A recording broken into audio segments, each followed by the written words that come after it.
Yeah, he that says we that do you've got a more. lot of reserves, but you don't spend it. I spend more than him in terms of welfare, more than 1 billion ringgit Malaysia.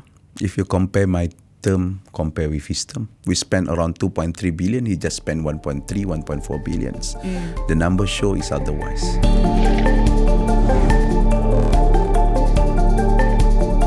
I'm Wong Xiaoning and this is the Breakfast Grille. Selangor made up 25.5% of Malaysia's GDP in 2022, achieving an economic growth rate of 11.9% versus the national growth rate of 8.7%.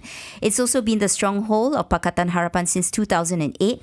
But will this state elections prove otherwise? Questions we pose to caretaker Menteri Besar Datuk Sri Amirudin Shari, who will also tell us why he deserves to helm the state for a second term. Good morning, Datuk Sri, and thank you for joining us again. We have been wanting to talk to you for a while.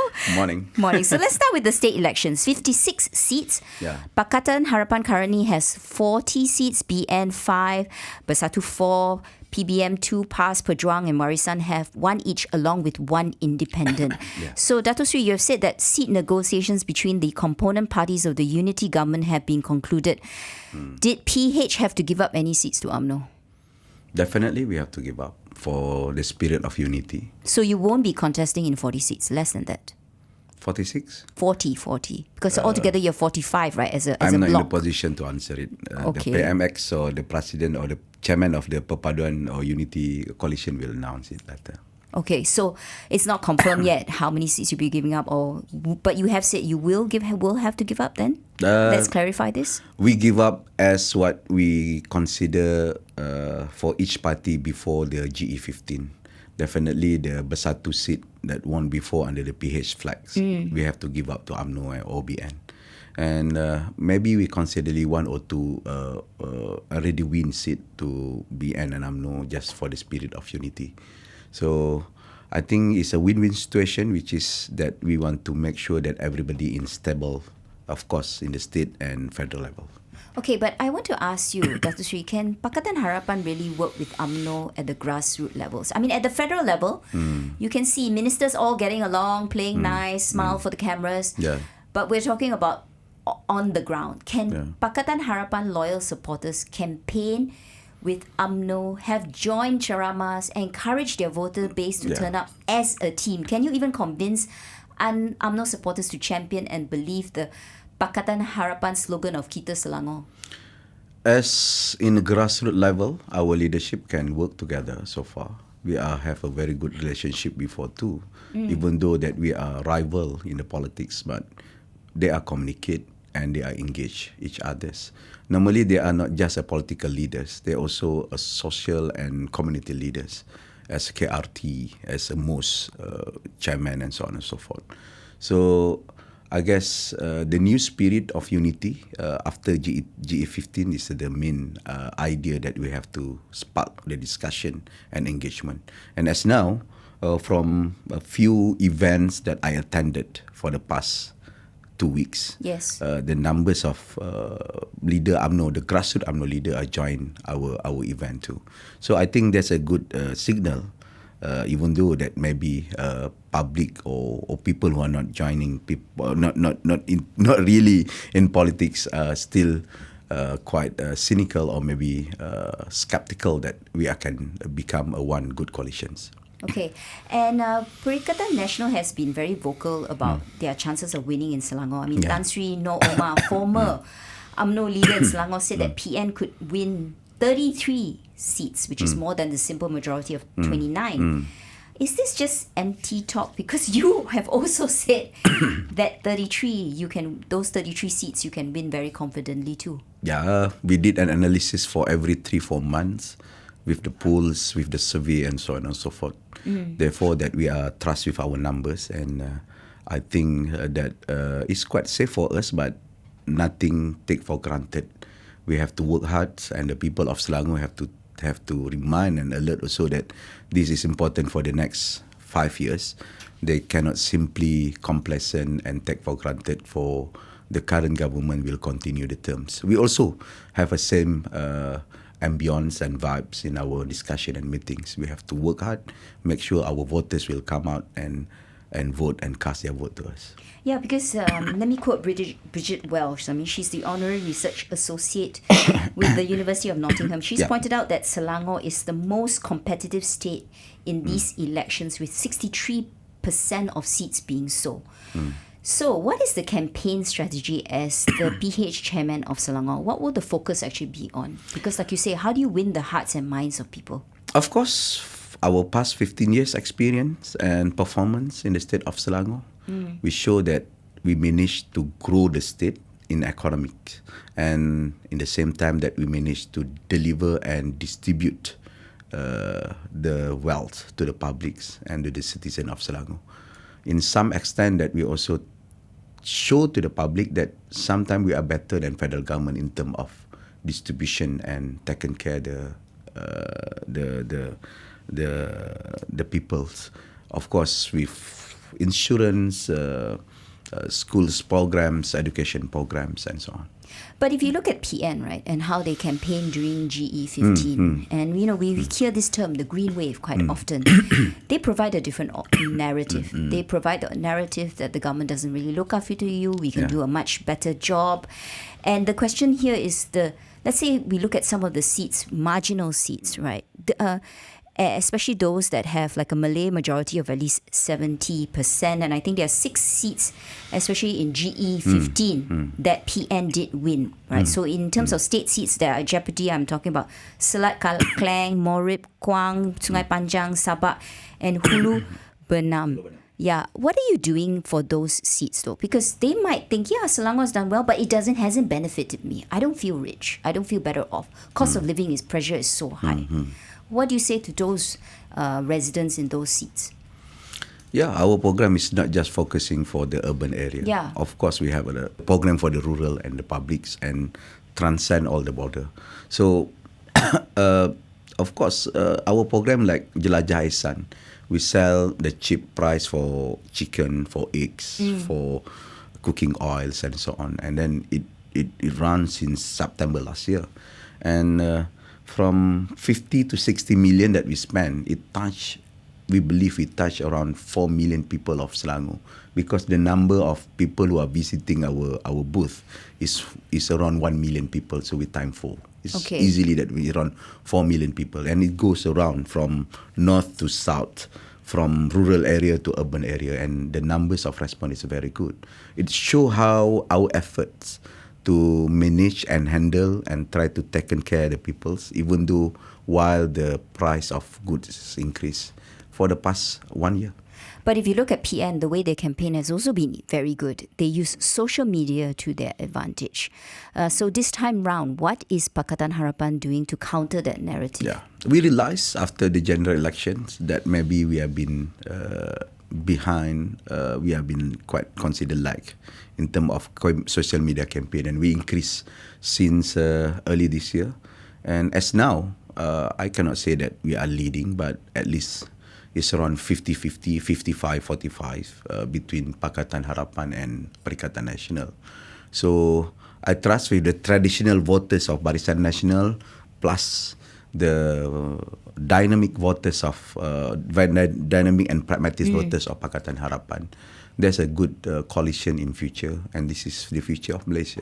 Okay, so let's talk about this, because the expectation is there for mainly to be 2 cornered fights, right? With PH going against PN. But is the challenge to get the crossover support votes from BN voters? I mean, because there are polls that tell us otherwise, especially in seats with significant Malay majority votes. Will there be that important PH-BN vote transferability? Yeah, this is the main issue that we have to tackle, both sides, I mean BN and PH. How we convince our supporters to support each other. I mean, the PH supporters support BN and the BN supporters support PH. From the numbers that we got from various survey that we did, the PH supporters stands more positive to give a vote to BN. Okay. What about the other way though? the other way, the number of grey or undecided group is still high. Okay. Both also PH and BN. So could it be the case where actually UMNO might be baggage for you and work against the outcome in the state elections if they vote PN, because they view this whole unity government with a great deal of suspicion? In 7 and 8 months, it's not really a baggage. I think it's a challenge for us how we overcome it, and we are facing it with that's the extreme challenge. How do you overcome this though, Dato Sri? What have you been doing? From the engagement, from the convincing, and from the I think we have to explain to our machinery, and then we have to keep on explaining to the voters how important the unity and how important that we have be in line with the federal government for recovery process after the pandemic COVID-19. Okay, so what about these Undi 18 voters? Were they the big surprise? Because the assumption was always that they would vote for Pakatan Harapan. I'm going to make some assumptions and generalizations here, right? So they were seen to be liberal, socialist notions, appeal to them, but GE15 tells us otherwise. So what are you doing to woo these Undi 18 voters? We have to increase our communication, especially through social media, through TikToks and other. That's the only way? We have to keep on engaged with them. Some of our initiative like Roda Resan, we give 500 ringgit to the e-hailing motorbikes and so on. So since 2021 till now, that we are contribute to 9,000 e-hailing drivers or hailing riders in Selangor, with 500 ringgit plus 50 ringgit for their KWS, POEPF. So from our programs or people-centered program, not forget them. And in the same time, we have to keep on engaged with them. So, Dato Sri, I hear a theme going on. One, of course, is that you run programs to subsidize chicken, eggs, right? That costs some money. So, in a way, that's giving out cash, but in a different form. And then you're talking about these e-hailing drivers where you give them cash. People can take the money, but how convinced are you that they will vote for you? And is that enough? Because that's just a drop in the ocean. It doesn't solve some of the long-term issues that these individuals might have in terms of how they manage with the not much income that they earn. Yeah, of course, this is short-term solution organized by state. How we handle the hike of the price in the market, but in the same time, we keep on increase the economy to make sure we get a good offer for jobs, invite the investment to come. As our record show, for the past 5 years, we managed to create more than 80,000 jobs from more than 1,100 works based on investment come to Selangor. So whatever they said, we keep on offer good jobs for them. We still offer a good high income to them. And if that not happen, definitely the people from outside not keep on migrate to Selangor. Now, Dato Sri, let's talk about the nomination day. Okay, and basically on your side, on the PH and UMNO list, it's been quite a tightly kept secret. But will we see some surprise names? I mean, could we even have, let's say, our meaty minister Tunku Zafrul appear on that list? It's purely under BN and UMNO decision. Okay, but I'm sure you've seen the list. I'm not yet seen. You haven't seen the list? I haven't seen it yet. Okay, but on your side, will there be any surprises or new faces? We just meeting in 16. You are in the wrong date to invite me. You have to invite me after 16. I'm sure you've given some proposals already. Yeah, this is a proposal, but it's still a half-baked list that I have to declare. I can't declare. You can't confirm it. I can't commit any list. Definitely, the president have a say. The head of election, Rafizi, have a say.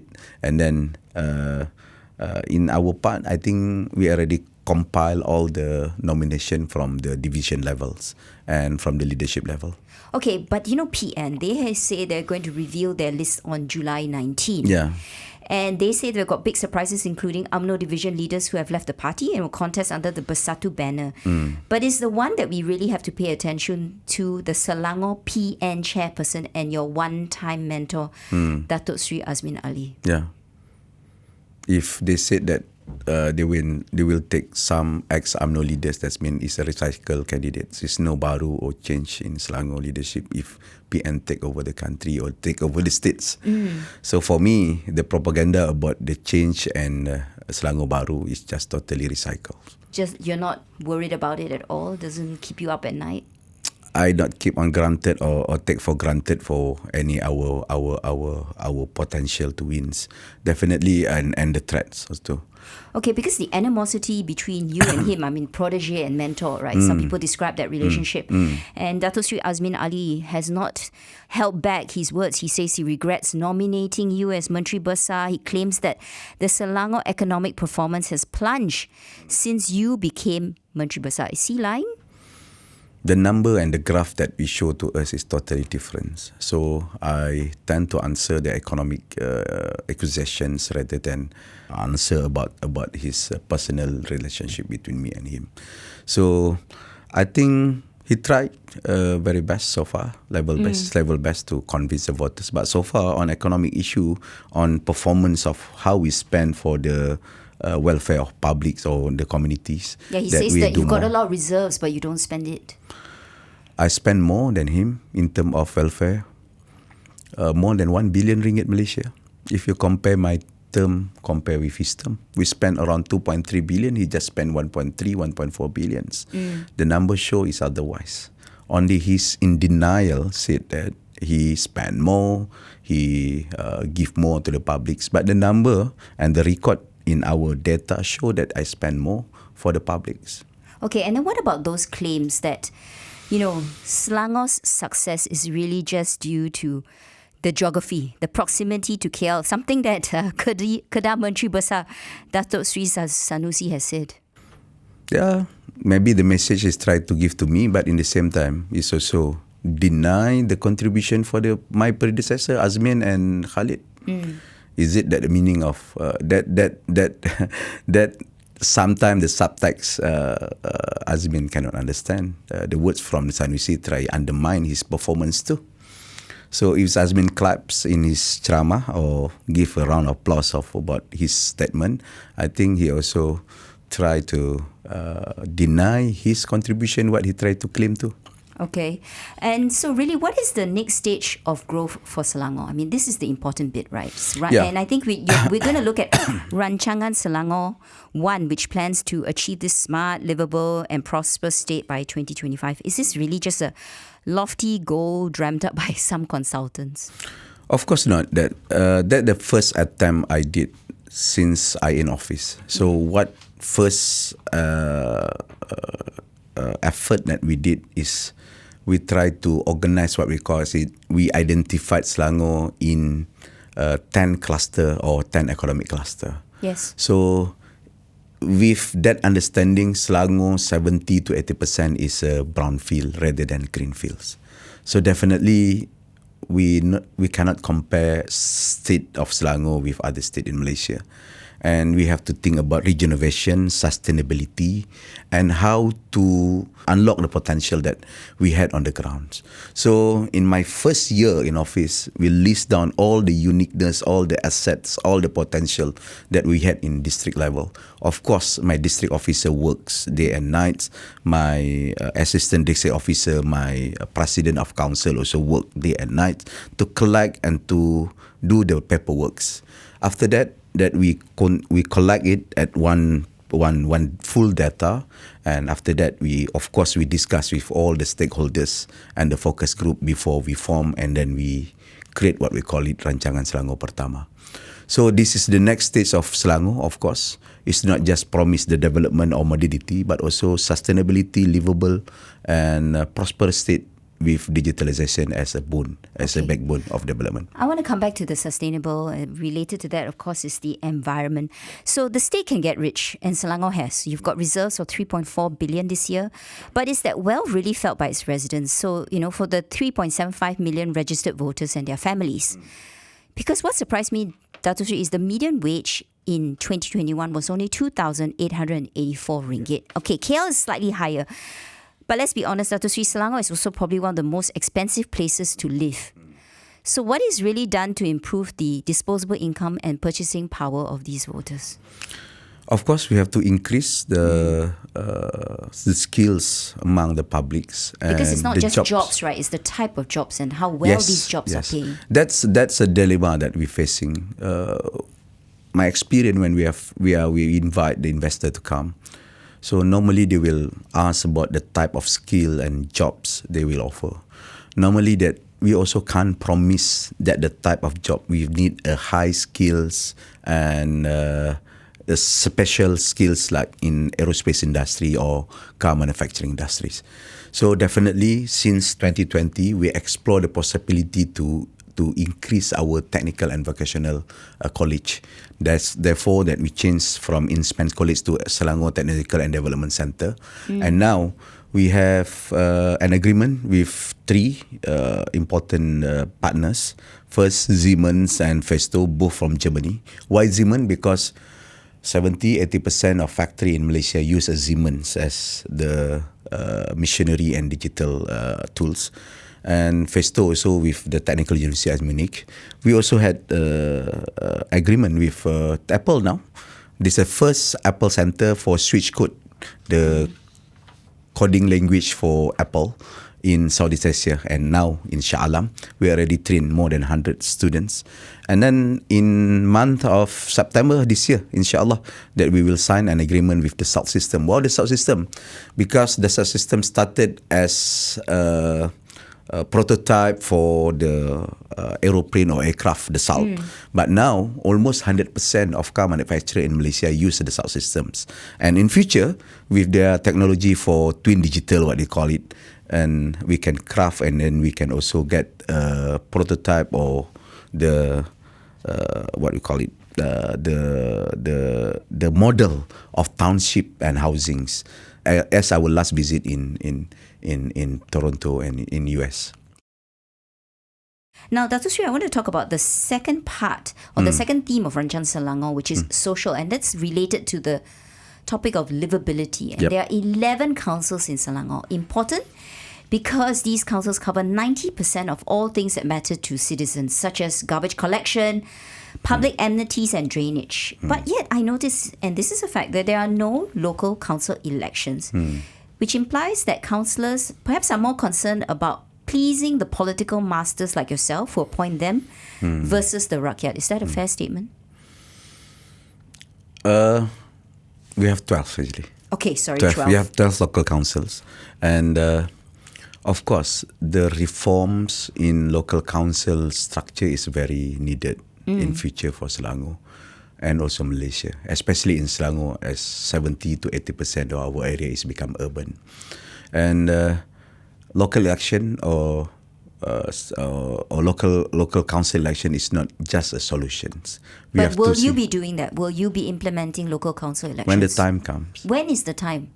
After we have a full reform agenda for the local councils. So what is this reform agenda then? Definitely, we have to clear about the Little Napoleon issues, the effectiveness of the government, the competitiveness of the officer, and so on and so forth.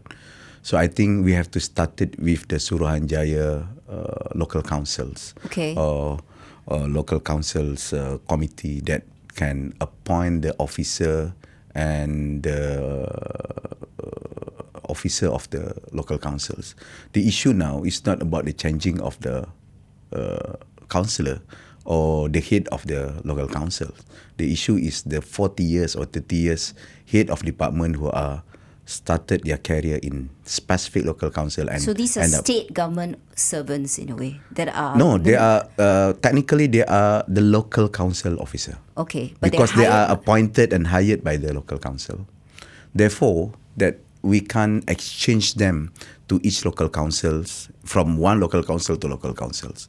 So for the past 29 years, they are changing of the head of local council, the president of local council.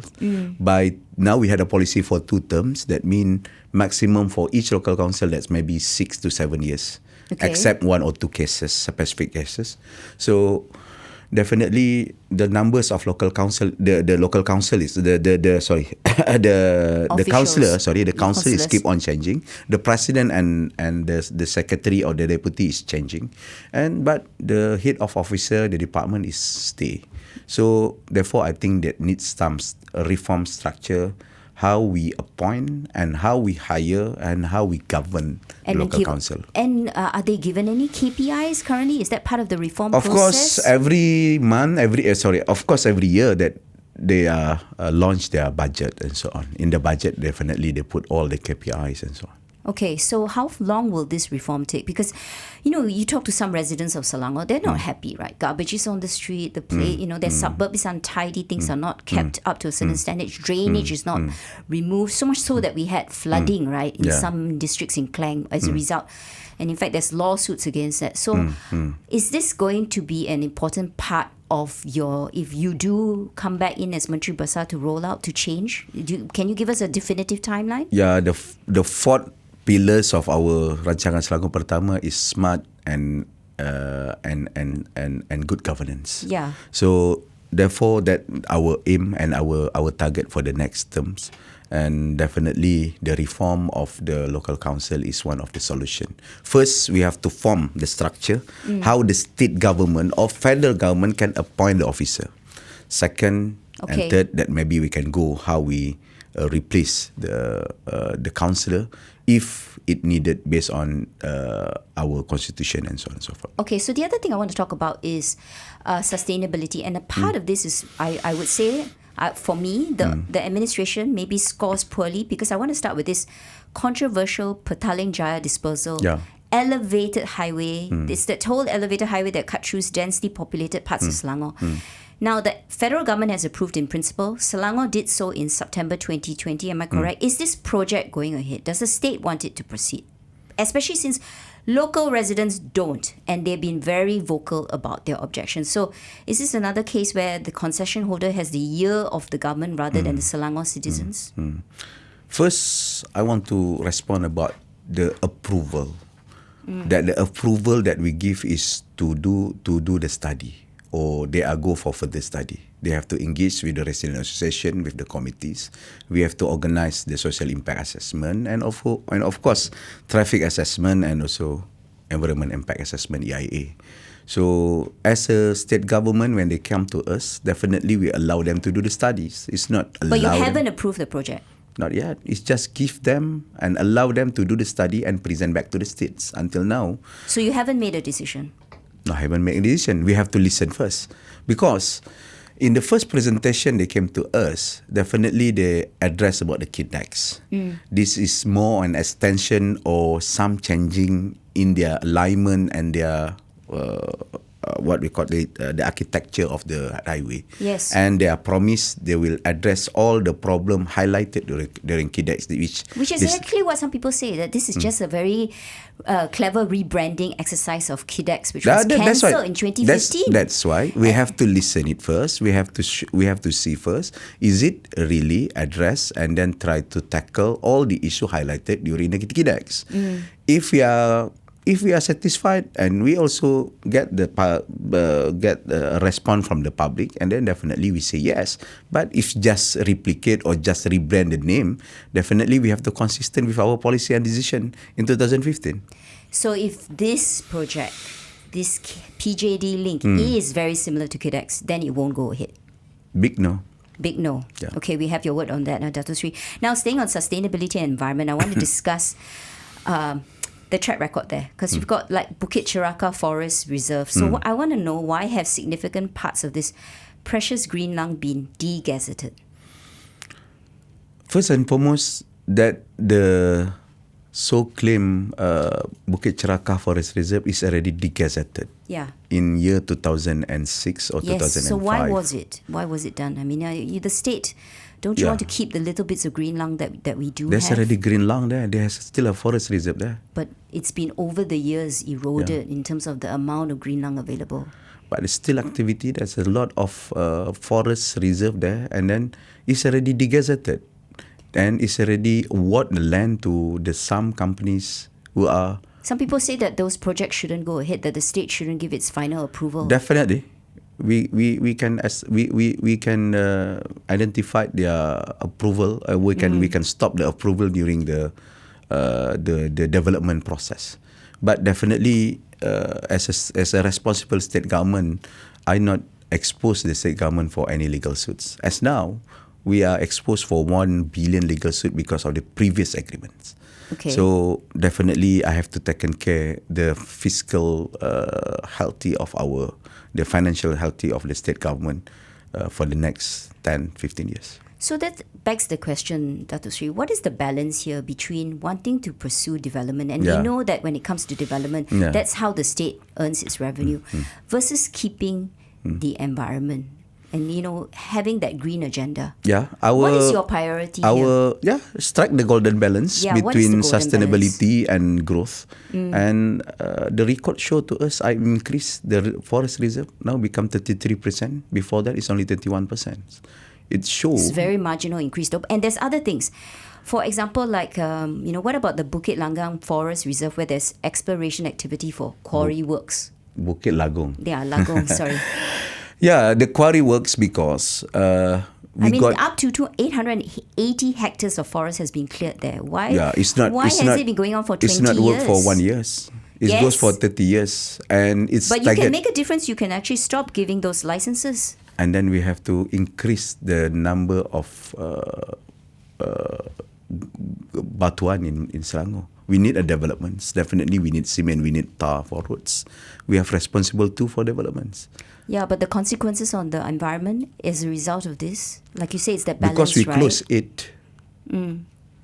We close 8 to 9 quarry for the next 2-3 years. Will you eventually close them all? Yes, we close staggeredly, and after they close, then we start the new one. And the number of quarry operated, I think, less than 10 at one time. Okay.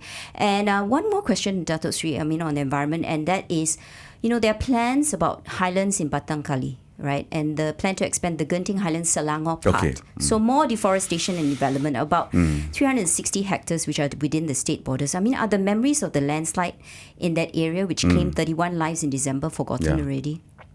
That's why you call it Rancangan Khas. In the Rancangan Khas, definitely we have to justify with certain environment impact or estimate the effect for the public and the social life there.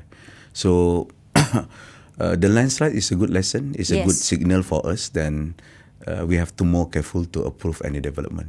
But you're still going to approve. Are you going to do anything different in this new term? For example, definitely from the I'm perspective, still. I'm not approved yet. It's just in the process. Okay, so and it's a private owned.